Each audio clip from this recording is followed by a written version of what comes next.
ओम प्रणाम भगवान। बोध कथा का शीर्षक है संपूर्ण धैर्य। एक भिक्षु जंगल में से गुजर रहा है। अचानक वो सजग हो जाता है कि एक शेर उसका पीछा कर रहा है। इसलिए वो भागना शुरू कर देता है, लेकिन उसका भागना भी एक अलग ढंग का है। वो जल्दी में नहीं है, वो पागल नहीं है, उसका भागना भी शांत है, लयबद्ध। वह इसमें रस ले रहा है। यह कहा जाता है कि भिक्षु ने अपने मन में सोचा कि अगर शेर इसका मजा ले रहा है तो मुझे क्यों नहीं लेना चाहिए, और शेर उसका पीछा कर रहा है। फिर वह ऊंची चट्टान के नजदीक पहुंचता है शेर से बचने के लिए ही और शेर से बचने के लिए ही वह पेड़ की डाली से लटक जाता है। फिर वह नीचे की ओर देखता है कि एक सिंह घाटी में खड़ा हुआ है और वो उसकी प्रतीक्षा करता हुआ है। फिर शेर वहां पहुंच जाता है पहाड़ी की चोटी पर, और वह पेड़ के पास ही खड़ा हुआ है। और जो ये भिक्षु है ये बीच में लटक रहा है, बस डाल को पकड़े हुए है। नीचे घाटी में गहरे उतार पर सिंह उसकी प्रतीक्षा कर रहा है। अब भिक्षु हंस पड़ता है। फिर वह ऊपर देखता है कि दो चूहे, एक सफेद एक काला, डाली ही कुतर रहे हैं। तब तो वह बहुत जोर से हंस देता है। वह कहता है कि यह जिंदगी है। दिन और रात सफेद और काले चूहे काट रहे हैं, और जहां मैं जाता हूं मौत प्रतीक्षा कर रही है। यह है जिंदगी। और यह कहा जाता है कि भिक्षु को वहां पे बोध की पहली झलक मिलती है। यह है जिंदगी। चिंता करने को कुछ नहीं है।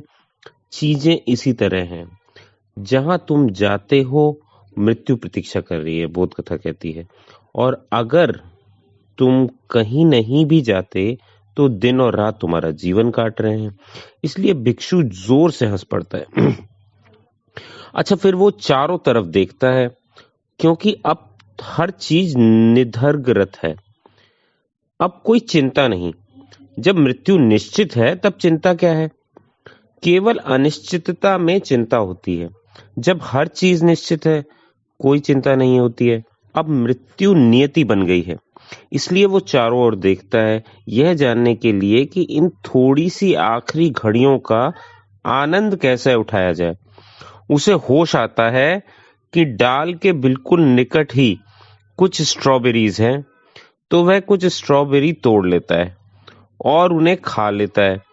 वे उसके जीवन की सबसे बढ़िया स्ट्रॉबेरी हैं, और वो उनका मजा लेता है।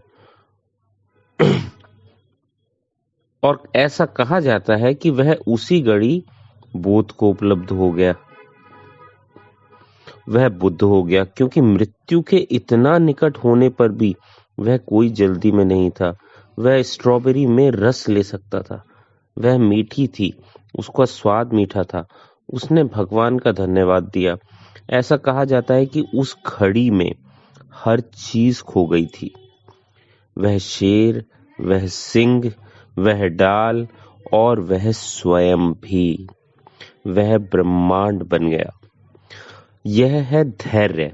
यह है संपूर्ण धैर्य। जहां बोध कथा कहती है कि ये संपूर्ण धैर्य है, जहां तुम हो उस क्षण का आनंद मनाओ, भविष्य की पूछे बिना। कोई भविष्य मन में नहीं होना चाहिए।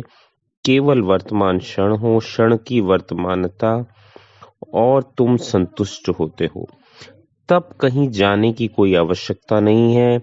जहां तुम हो उसी बिंदु से उसी क्षण ही तुम सागर में गिर जाओगे।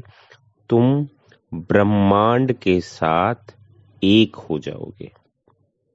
बोध कथा कहती है, जहां तुम हो उसी बिंदु से उसी क्षण ही तुम सागर में गिर जाओगे।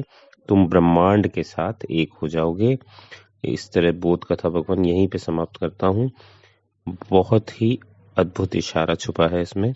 आज इतना ही। बहुत बहुत धन्यवाद भगवान।